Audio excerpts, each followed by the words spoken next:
Tio en la fisica materio estas legio ligita kai logika. La dana verkisto Martinus opinias che trovigas ancau legioi kai regularoi por la pensado kai por la psica materio. Li vivis de 1890 gis 1981, kai nun tempe liai spirit scienzae vercoi estas conatai de multae homoi en aro da landoi.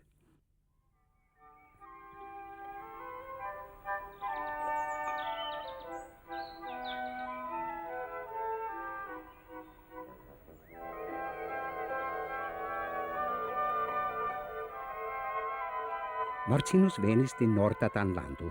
Li neniam studis, sed post forta mensa trabivado, li usis la reston de sia vivo por prescribi la naturlegioin de la vivo.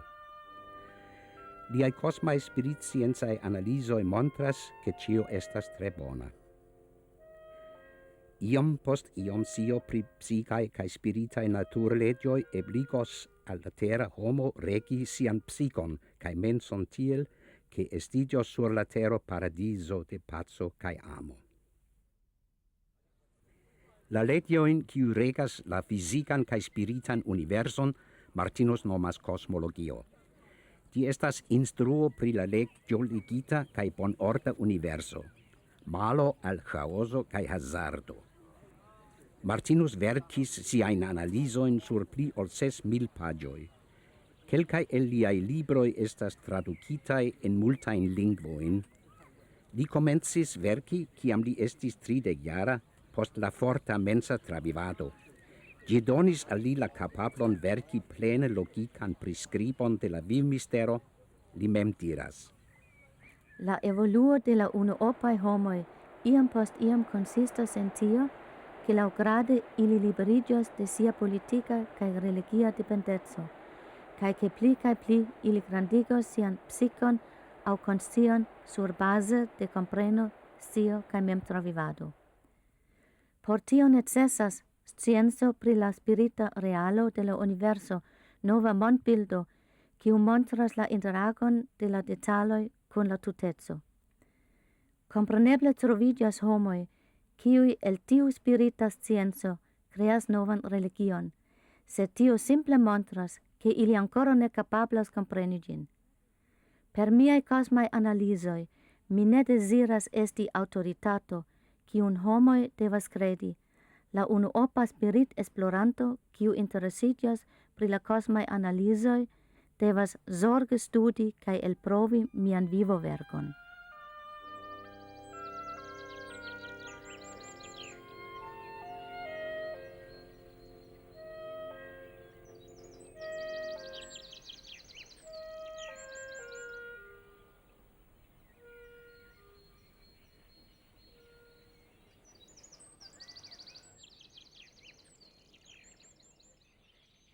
La vivo de Martinus comencitis en modestae circauagioi. En la 100-jara tago por la nascitio de Martinus oni inauguris museon en lia nascitio loco. La infanhejmo de Martinus estas nun renovigita, kiel gi aspectis en 1890, modesta domo con stalo cae logieio sub sama segmento.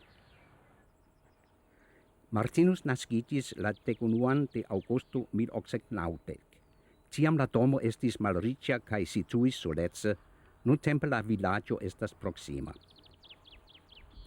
La patrino de Martinus neniam havis edzon. Ŝi estis dommastrino sur la bienego Christianshede ĉe bienisto Las Lassen. Tuj post la naskiĝo la knabon transprenis la onklo kaj lia edzino ĉe tie en la domo Moskilval. Neniuj el la zorgogepatroj povis legi aŭ skribi, sed Martinus havis bonan infanaĝon. Ni ne scias multe pri la infanaĝo de Martinus, ĉar ne troviĝas multaj informoj de tiu tempo, sed poste en 1963 Martinus mem iom rakontas pri sia infanaĝo ĉe tie en Moskilval. Iun dimanĉon li ekzemple iris laŭlonge de la rivereto kune kun sia zorgopatro.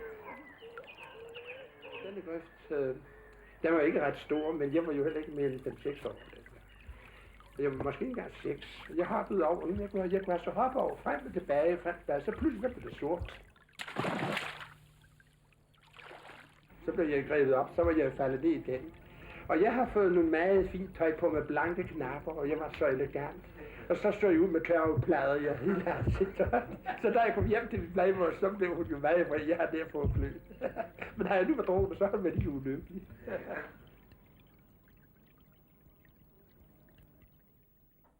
Når fluerne, de sådan på bordet, der var noget levende, eller så lidt dråber, de var ved at drukne. Så jeg altid, slå dem ihjel, sagde hun. Slå dem ihjel? Nej, det kan man da ikke. Jo, det er de der skadedyr, det skal man slå dem ihjel. Ja, men altså, det kan vi da ikke. Hvis nu, så kan jeg da ikke vente på, at herre skal redde mig, hvis jeg er ved at drukne. Jeg er jo et slags herre for drukne. Når jeg kan redde fluen, så må jeg da gøre det. Ja, du er tosset. Ja, hun tænkte jo over det, men alligevel, det var jo unormalt for hende.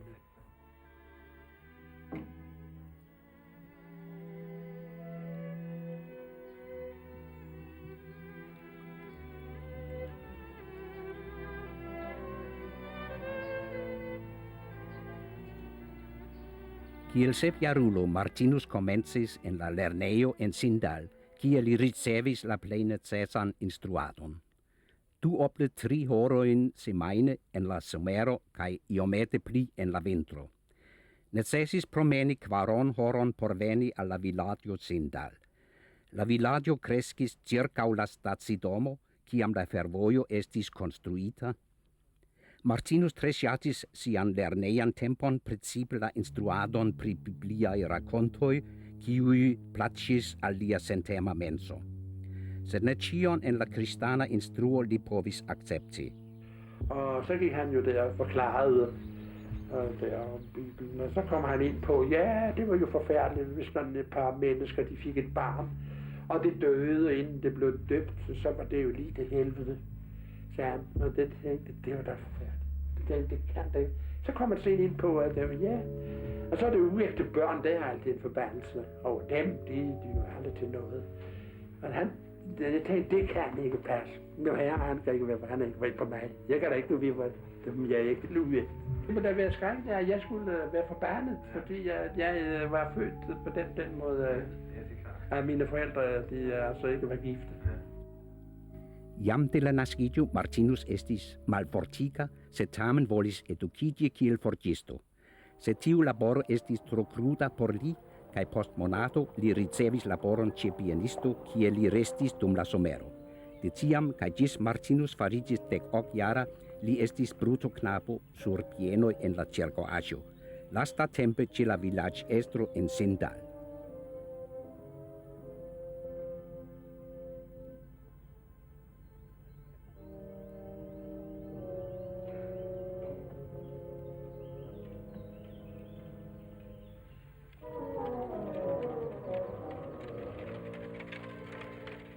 Det var et lille privat mageri, og det så meget pænt ud, når man sådan så på det. Men der var ingenting, der hverken regulator eller noget op, og kæden var alt for lille, så den blev lagt væk på sikkerhedsventilen over dampkæden. Og maskinens regulator, den duede ikke, det er de her kugler, de render rundt. Når en rem sprang af, så det er en rem, og så rendte maskinen altså løb, så man skønnes jo nu for damp. Der kom en dag fabriksinspektøren, men der var vi jo færdige, maskinerne stod stille. Han kunne ikke se, at der ingen regulator var. Der var nok en regulator, men der var kun det pynt. Og så var der jo, og der når vi så kørte, så for at få spænding nok, så må vi lægge en vægt på sikkerhedsventilen på dampkæden, så der var overspændt. Man kunne da ikke ud og ryge luften, for noget det skulle være. Det var skrækkeligt.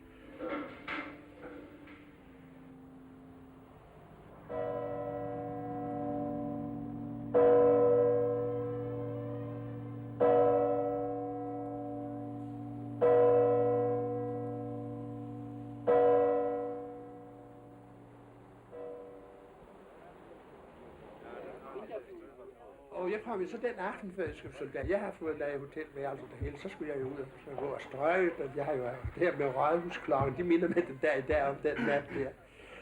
Jeg synes sikkert et liv, og sikkert en butikker, og sikkert mennesker. Jeg synes, det var et kolossalt liv. Jeg har jo aldrig set en købstad rigtigt, uover de her små Jørgen og Horsens og sådan der. Martinus aliĝis al la mararmeo, eĉ malgraŭ tio, ke li estis vera pacifisto. Li servis sur unu el la novaj torpedoŝipoj kaj tre plaĉis al li la vivo sur la maro.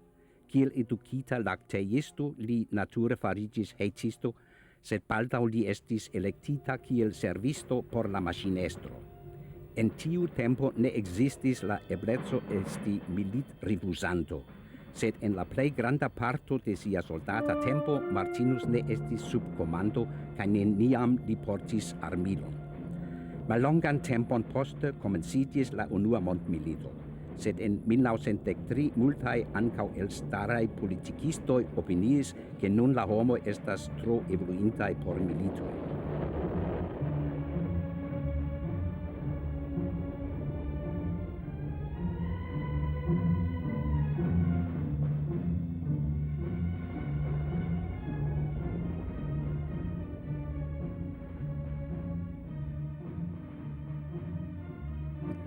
Post la militservo Martinus havas diversajn specojn de laboro.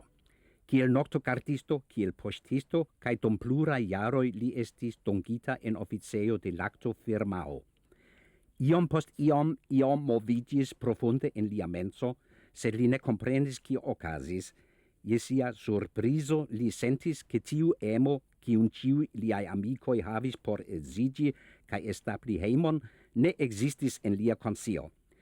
Iel plaĉis al Martinus fariĝi misiisto, sed li konsciis, ke tio ne estis ebla, ĉar kiel li mem diris, mi ja ne kredas je la eterna infero. Lia koncepto pri la nocio Dio estis tro diferenca de la dogma kristanismo. Nun li renkontras Lars Nibelvang tre teosofie kaj filosofie interesita homo.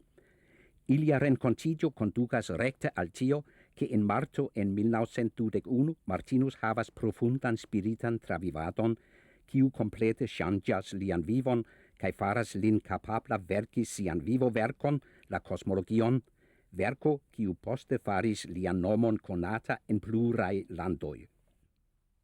Så kom jeg en dag ud til denne mand. Han var en mand, han var ikke tilhænger af noget teosofisk samfund eller antroposofisk, men han havde læst alverdens filosofi. Og så lyttede jeg jo meget til ham, og jeg fik denne bog med hjem. Jeg har jo en vældig længsel efter at få noget mere viden. Og jeg læste denne bog og kom til et sted, hvor det stod, at man kunne meditere. Det vil altså sige, at man kunne sætte sig i en stol, mærkeligt, og man kunne tage bind for øjnene, så kunne man bedre koncentrere sig. Så ser jeg pludselig en gipsfigur. Det var Thorvaldsens figur, og derfor Christ han står her og siger, kommer til mig.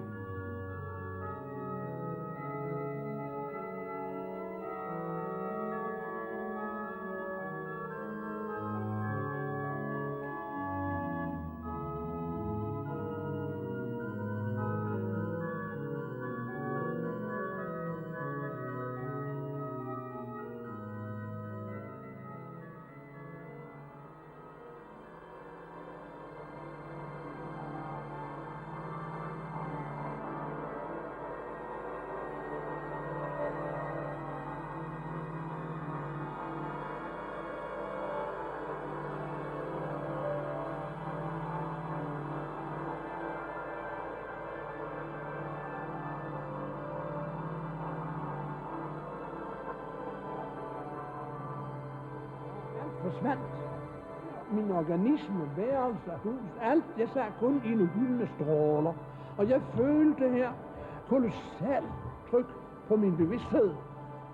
Nu ville det jo ikke have betydet så meget, at jeg havde oplevet sådan ting, hvis ikke jeg bagefter opdagede, at når jeg tænkte på noget, et eller andet problem, højere problem, så kom løsningen. Så kom facit, det blev lys levende for mig.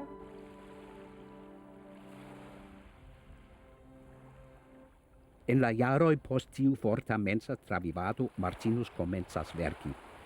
Estas kvazaŭ havi oceanon da scio el kiu ĉerpi. Ĉiu foje, kiam estiĝis demando aŭ problemo, la respondo tuj aperis. Por Martinus tio, kion li skribis, estis kiel malnova scio, kaj iom post iom li konsciis, ke tiu scio ne havas iun ajn limon. Sed la verkado estis tre malfacila, ĉar li ne havis rutinon formuli sin, kaj nun li devis skribi pri komplikaj aferoj kaj fari profundajn analizojn. Pasis longa tempo antaŭ ol Martinus vere komencis skribi. Ja fakte estis tiel, ke li komencis desegni. Li consciis que estas necesse doni al tiui pensoi videblan esprimon.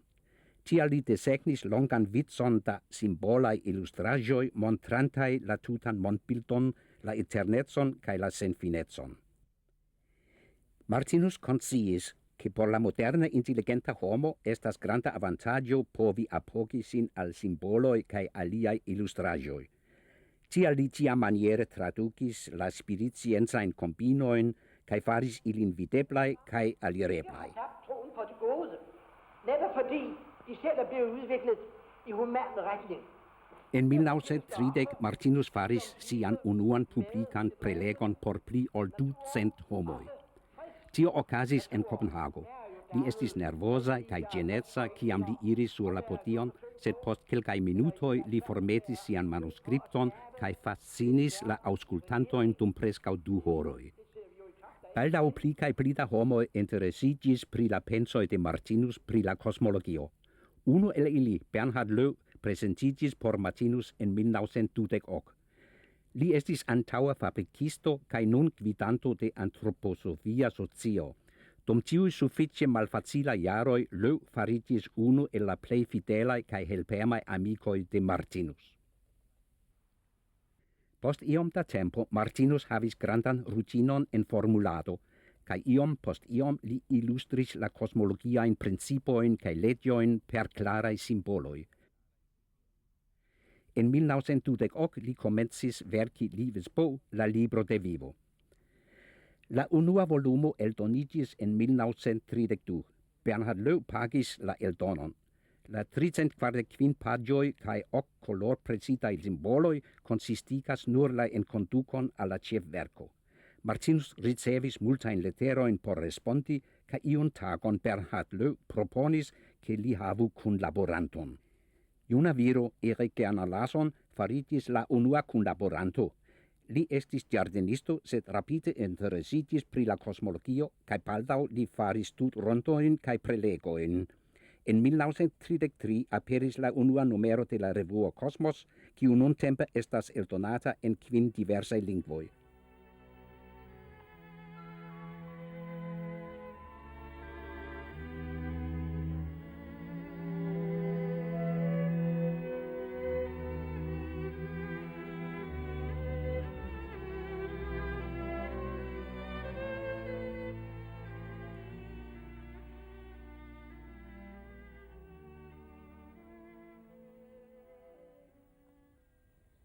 Ja, Martinus Center har jo udviklet sig til en undervisningsinstitution, hvor der ikke alene er foredrag i selve sommertiden, men hvor der også er kurser både om foråret og om efteråret. Og centrets historie går jo helt tilbage til 1934. Der havde Martinus og hans medarbejdere et institut i København, hvor man kunne undervise i vintertiden. Men man savnede et sted, hvor man kunne samles i sommertiden. Så en dag kommer en af Martinus venner med en lille annonce, hvor man kunne købe et areal op ved Klint ved Nykøbing Sjælland for 5 øre per kvadrat alen. Og man tog op og så på det en grundlovsdag i 1934, og man blev enige om, at det var stedet, hvor man skulle oprette et center. Så allerede i løbet af vinteren og foråret byggede man 7 sommerhuse, og der var ikke nogen egentlig undervisning. Man sad foran husen eller inde i husene og talte om disse her ting. Og Gerner Larsson og Martinus fortalte altså om disse kosmiske analyser. Men det udviklede sig jo sådan, at der blev behov for en egentlig foredragssal. Så i 1937 byggede man den første lille foredragssal, hvor der var plads til 80-20 mennesker. Og det har jo udviklet sig efterhånden, sådan at man måtte bygge en større foredragssal, og det var i slutningen af 40'erne, og i begyndelsen af 1960'erne byggede man så den nye foredragssal, som vi har nu. Og Martinus havde jo så i form af dette center et samlingssted, hvor man kunne undervise. Men han fandt også, at man måtte have et samlingsmærke. Og dette samlingsmærke, det blev et flag, som Martinus selv tegnede, og som kom til at bestå af regnbuens farver, som så symboliserede disse grundenergier, disse tankeenergier, hvoraf hele universet er bygget op, og Martinus tegnede midt på dette flag, tegnede han symbolet for det levende væsen, og det skulle jo så vise, at der bag al skabelse i universet eksisterer et levende væsen. Så symbolet kom i virkeligheden til at vise hele universets symbolik. Det var ikke Martinus' tanke, der alene skulle veje over Klint, men at det skulle komme til at veje over alle steder og centre rundt omkring i verden, hvor der ville blive undervist i Martinus' kosmiske analyser. Oni povus nomi la cosmologion de Martinus instruo de evoluo, char la notio evoluo trairas lian tutan pensomondon kiel rugia fadeno. Sed la cosmologio estas multe pli ol la conata biologia evoluci instruo. Por la plei multae homoi tio estas teorio, sed por Martinus tio estis mem travivita realo. Martinus ne havis desiroin crei novan formon de credo, sed li creis bason por evoluo cae esplorado por ciui, ciui havas desiron pri tio. Citiun symbolon Martinus mem nomas sia cef symbolo. Por li cio viva estas eterna, gi ciam existis, cae ne existas io alia ol vivo. La morto estas nur imagita malo al la vivo. Inter multae aliae aferoi la symbolo montras tiun evoluciclon, ciun trapassas cio viva, ciui vivae estagioi, dum la eterna passado tra diversae daure pri altae evoluzionoi. De nia propra vivo sur la tero, ni tre bone conas la tri evoluzionoin, la mineralan regnon, la plantan regnon, cae la bestan regnon. Martinus emphasas che la evoluo estas eterna proceso, quiu antauenigas nin al daure pli altae vivo formoi. Cio estas viva, cio viva estas eterna, cae ciui vivae estagioi evoluas de vivo al daure pli perfectae statoi. Ciu triparta figuro symbolas vivan estagion. La figurae aperas en daure pli grandae dimensioi. Tio esprimas la evoluon de la estagioi de malpli perfectae al daure pli perfectae estado formoi. Por compreni tiun pensoin estas necese povi superrigardi grandegain tempoin, cae tio povas esti treege malfacila. Sed tamen, ciam helpe de la conatae sciencoi ni rigardas la evoluon cetie sur la terglobo, ni comensas senti la logican realezzon in tiu nova mondbildo. Antau miliardoi da jaroi la terglobo estigis kiel ardanta faeroglobo, cae laut gia malvarmigio estigis sur tiu mineralmateria terglobo iui primitivae plantae vivoformoi. Tra jarmilionoi la plantoi evoluas al daure pli avancitae formoi, cae in iu tempo aperas la animalae vivoformoi sur la arenon de tiu terglobo. La mortiga principio estigas: en la besto mondo estas necese mortigi cae esti mortigata.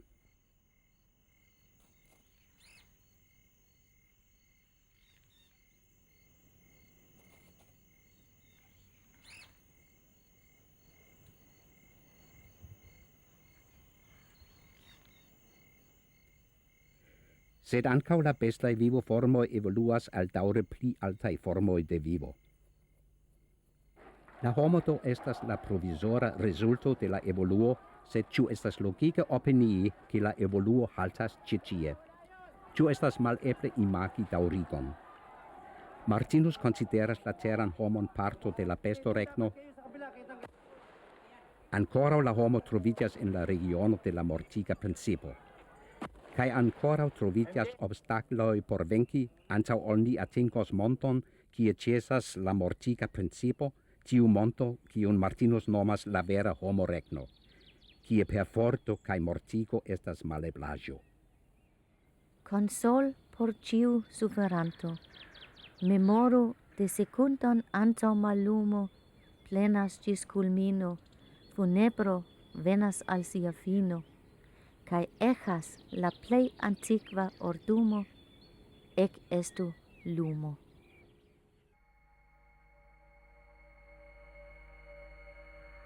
Trapasinte la physicae in estado planoin, la mineralan regnon, la planto regnon, la besto regnon cae la veran homo regnon, la viva estagio pluiras tra la spiritae mondoi, quiu in Martinus nomis la sagio regno cae la dietza mondo. Citie la evoluo atingas provisoran culmin puncton, quia comencitias nova ciclo. Tia evoluciclo compreneble amplexas grandegain tempain epocoin. La nova ciclo ne estas nur ripeto de la antaua, sed lau la legio primalsato cae satigio, la estagio satigias de la vivo en la spiritae mondoi. Gi revenas al fisica mondo, cae de nove envolvas sin en la materion. La viva estagio comenzas novan passadon tra la mineralan, plantan cae bestan regnoin, sed en pli alta evolu spiralo. La vivo do eterne trairas la ses regnoin, ne en circlo, sed en pli cae pli grandai spiraloi. Tio signifas che ciam ni trovigas sur la plei alta stadio en nia evoluo. La evoluo povas iri nur antauen, ancau, quancam tio povas aspecti kiel de prima afero. Martinus racontas che evoluo est sperto formigio. Ciun foion spertinte ion, ni samtempe evoluis, cae la spertoi quiu ni ricoltas, ni cunprenas de vivo al vivo pere de talento kernoi. En la realo la dolor plenae travivagioi estas malagrabla bono, causitae de nestio. Oni ne travivas pli da malagrablo ol absolute necesse. Ciam ni ne plu havas coron por fari malbonon al aliae, ni mem estas protectitae. La figuro cun la triangulo montras la vivan estagion, cae la vizo de orange colorae figuroi simbolas sequantain vivoin sur la fisica plano. La malbono au bono quiun ni faras estas energiondoi quiun ni elsendas, cae pli mal pli poste tiui energiondoi revenas al ni mem, au en citiu au en venonta vivo. Plei supre ni vidas energiondoin au sortoondoin, quiui simbolas la sortan combinon de plurae vivoi. Tiui sortoondoi formas shaine sencesan strukturon. Sed felice ne estas tiel. La flava flamaro montras la crescantan humanan capablon, cae en plia vizo da fisicae vivoi ni vidas quia maniere energiondoi elsentidias cae ricevidias. La crescanta humana capablo causas grandigiantan protecton contra la malagrablae sortoformigioi de la pacintetzo. Ciui nun scias pri concordo del universo en plena ordo. Horlogio granda, exacta arte, genas neniun la postulato che el homo estas la sola rado quiu sin movas tutte hasarde. Og da menneskene kun er bevidst i det ene liv, det nuværende liv, de lever, og så har de jo ikke ret meget udsigt over dette vældige panorama. Men de må jo lære at forstå, at de selv er evige, at det liv, de nu har, det er ikke begyndelsen. Hvis det var begyndelsen, så var der ikke det mindste retfærdighed til i verden. Så var alting fuldstændig ødelæggende, saboterende. Det var det eneste ideal, der ville være, det var jo så, at man netop blev så overlevet til at dræbe og myrde, som det ser ud til, at menneskene i den grad jo stræber efter. Men nu er det engang ikke således. Vi kan jo se på menneskeheden, at den er anderledes i dag end for 1000 år siden. Ce Martinus la principio de reincarnitio estas tre clare prescribita. Gi estas tranquilla cae antauenira evoluo vivon post vivo, cae gi existas kiel neevitebla cae natura parto de la granda cosma tutezo. Ni mem devas preni la consequenzoin de ciui niai agoi, cae sekve fin fine ni mem estas causo de cio, cion en la vivo ni rencontas el felicio cae gioio, el sufero cae malgioio. Denne udvikling kan også yderligere blive understreget, det bliver til kendt skærning derigennem, at denne forfærdelige lidelse, som menneskenes dyriske tendenser bevirker, den skaber en ny evne i mennesket, nemlig den humane evne. Intelligensen, som de har fået udviklet, og på hvilket den tekniske udvikling er baseret, den har ikke noget med følelse at gøre. Menneskene vil jo ikke følelsesmæssigt, fordi de er meget intelligente. Derimod, så længe de har de dyriske tendenser, så benytter de denne intelligens til at blive de andre overlegen. til at hævde sig, til at få magt og besiddelse, og til at kunne undertrykke andre. Men derfor skal der en anden evne til. Denne anden evne kan ikke vokse på samme måde som intelligens. Den kunne kun komme til, den kan kun udvikles af de erfaringer, som menneskene gør igennem lidelserne, igennem sygdommene, igennem alt det onde, de har gjort imod deres næste. Nenio do estas vera martiro, neniu suferas sen causa, kai ni liberigas el niai suferoi nur, ciam ni ne plu havas coron por damagi aliaen estagioin. Tiu legio de la vivo povas aspecti cruda, se gi estas esprimo de la plei alta amo. Kiel cio alia en la vivo, la sufero havas senson, kai estas destinita por peri nian evoluon. Por Martinus ne existas iu malbono lau absoluta compreno. En la realo cio estas kiel fina resulto tre bona. Cion, kion ni nomas malbono, li esprimas kiel la malagrablan bonon. Karmo ne estas puno, sed pedagogio de la vivo. Iam lernente nian lecionon en la lerneo de la vivo, nia humanezzo estos tiel evoluinta, che ni ne plu havas coron por fari malbonon al alia estagio. Tiam ni estos liberigitai de sufero, tiam ni havos cosman protecton. Atingente tiun stadion ni estas protectitai contra la reveno de la efficoi de antaue faritai malbonai agoi. En tio trovigas clarigo pri la nozioi pardono cae pec absolvo.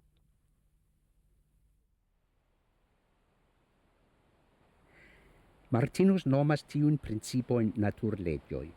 Ili estas same ne eviteblai kiel la legio de gravito. Homo ne povas plu iri en sia evoluo pere de rigetso, positio cae influo, sed nur tra evoluo de toleremo, humanezzo cae carito.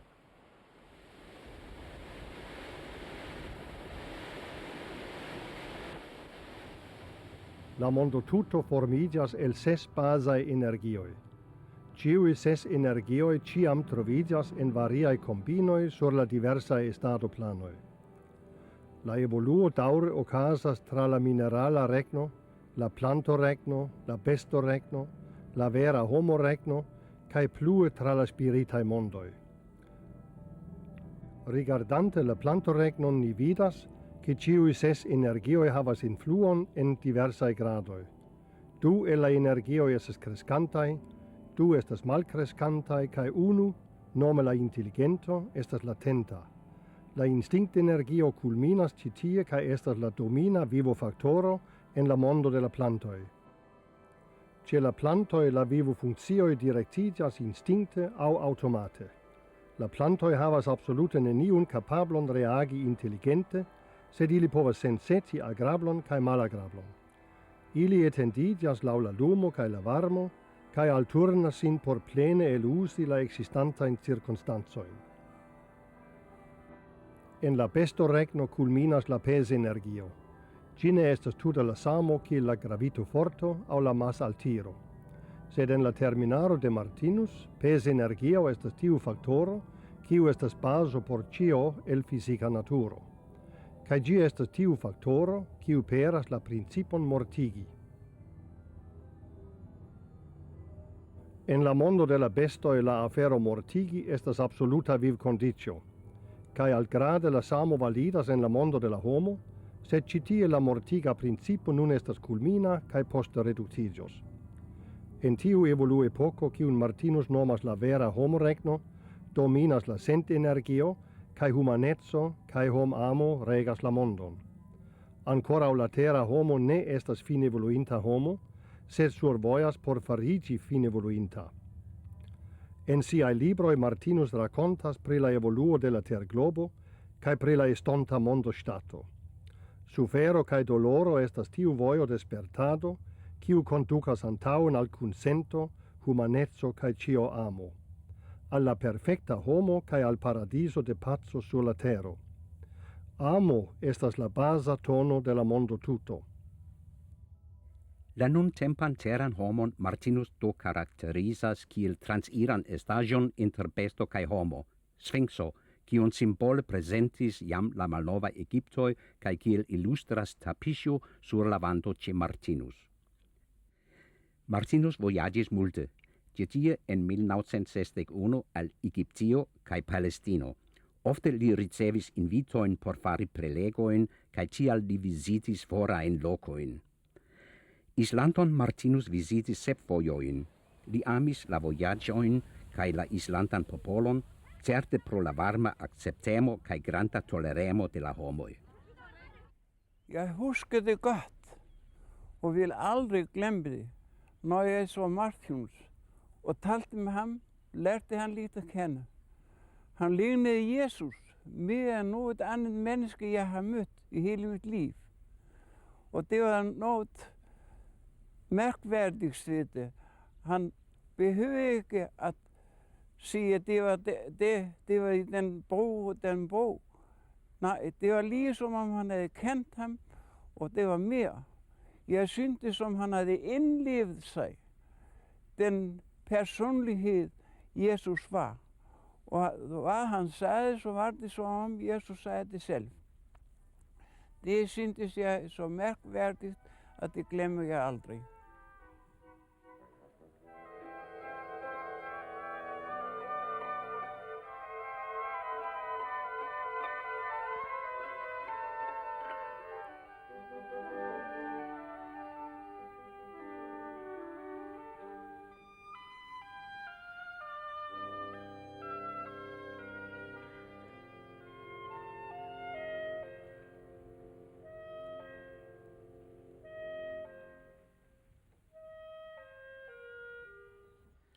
La Spirit-Scienza Instituto de Martinus troviĝas en Kopenhago. Tie estas prelegejo, eldonejo kaj administracio. Kaj de ĉe tie estas eldonata la revuo Kosmos. En la dua etaĝo troviĝas la loĝejo de Martinus, ĝuste kiel ĝi estis, kiam li forlasis la fizikan mondon. Ĝi estas muzeo. La instituto prizorgas la konservon de la verkoj de Martinus, ne ŝanĝitaj kiel ili aperis de lia flanko. La instituto informas pri tiuj verkoj kaj faras ilin alireblaj por interesitoj, kiuj deziras studi kaj esplori la kosmologion. La instituto ne varbas membrojn, ĉar ne troviĝas unuiĝo kun membroj. La kosmologio de Martinus estas libere alirebla por kiu ajn. Ekzistas kompreneble certa spirita komuneco inter la interesitoj, sed neniu unuiĝo, kiu devas disvastigi la kosmologion. Dum 30 jaroj Martinus loĝis en la instituto en Kopenhago, ne tute nekonata, ĉar ĉe tie venis multaj homoj por aŭskulti lin rakonti pri la kosmologio. Tamen li ne estas tre konata en Danlando, kaj la kaŭzo estas, ke li evitis ĉiujn formojn de publika atento pri sia persono. Martinus estis tre tolerema homo. Li klare konsciis, ke ne du homoj estas samaj, kaj ke en la longa daŭro ne estas eble starigi komunan vivostrukturon por homoj sur malsamaj evoluŝtupoj. Estis nature por li esti vegetarano. Li ĝuis nek alkoholon nek tabakon, kaj lia sinteno al la ĉirkaŭa mondo estis komplete pacema. Ne estis iu ajn kondamno de lia flanko, kaj li ne diktis fiksitajn vivmanierojn. Martinus montras la konsekvencon de diversaj manieroj de pensado kaj agado, kaj sur baze de tio oni mem povas elekti sian vivmanieron. La evoluo kondukas antaŭen al tio, ke ni fariĝos memstare pensantaj estaĵoj, kiuj mem povas preni sintenon al ĉiuj problemoj de la vivo sen ia dependeco de aŭtoritatoj, dogmoj, preskriboj kaj simile. Ne troviĝas perditaj animoj, kaj ni mem elektas tiun vojon, kiun ni deziras iri por veni antaŭen en la evoluo. Iuj vojoj estas pli malfacilaj ol aliaj, sed ĉiuj vivaj estaĵoj venas antaŭen. La 8 de marto 1981 Martinus forlasis la fizikan mondon.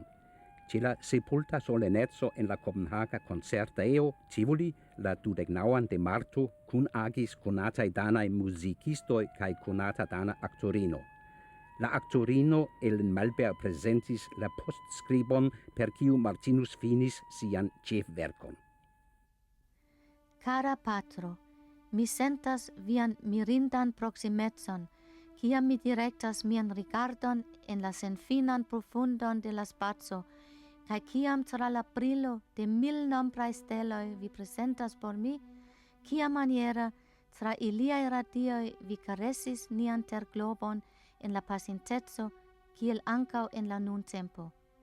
Kaj ke la steloj, kiu hodiaŭ tiel amike renkonte brilumas nian etan mondon, estas la samaj, kiu brilis super la estiĝo, floriĝo kaj malapero de multaj etaj kaj grandaj kulturoj de la historio. En la mallumo de la nokto, vi malfermis vojon en la akcepteman spiriton de la soleca astronomo kaj tie malkaŝis la unuajn elementajn konceptojn pri via eterna saĝo. Vi instruis, ke lia propra monto estis stelo en la spaco, moviĝanta laŭ grandegaj vojoj kaj eternaj leĝoj. Vi lasis lin analizi la radiojn de la suno kaj la lumon de la foraj montoj, de brilaj sunoj, en tia multeco kaj super tiel grandega horizonta regiono, ke la tuta panoramo fariĝis lumantaj nebuloj, malaperantaj ekster la limoj de tempo kaj spaco, lasantaj en li la unuajn malfortajn kapablojn enpensiĝi en viajn gigantajn pensojn. Vi lasis min vidi, ke eĉ ne unusola estaĵo perfidiĝas aŭ povas malsukcesi en via dieca plano. Via gvida mano troviĝas super ĉiu unuopa estaĵo, ĉiu unuopa difilo. Vi estas ĉe li en la mallumo, vi estas kun li en liaj epokoj de suferoj, kvankam li eĉ ne sciatas aŭ komprenas vian ĉeeston. Vi estas tiu fajro en lia interno, kiu venke altigas lin el la mallumo kaj malvarmo de la primitiveco, por ke pere de li viaj saĝo kaj amo lumu kaj brilu super ĉio kaj ĉiuj. Tia maniera vi kondukis ĉiujn estaĵojn tra la mallumaj sferoj de la tago de juĝo, kiuj hodiaŭ vivas en viaj plej altaj lumregionoj. Kaj tiel vi estas elkondukanta ĉiujn homojn for de la sferoj de mallumo aŭ sufero de la tero kaj en la radiaron de viaj lumregionoj.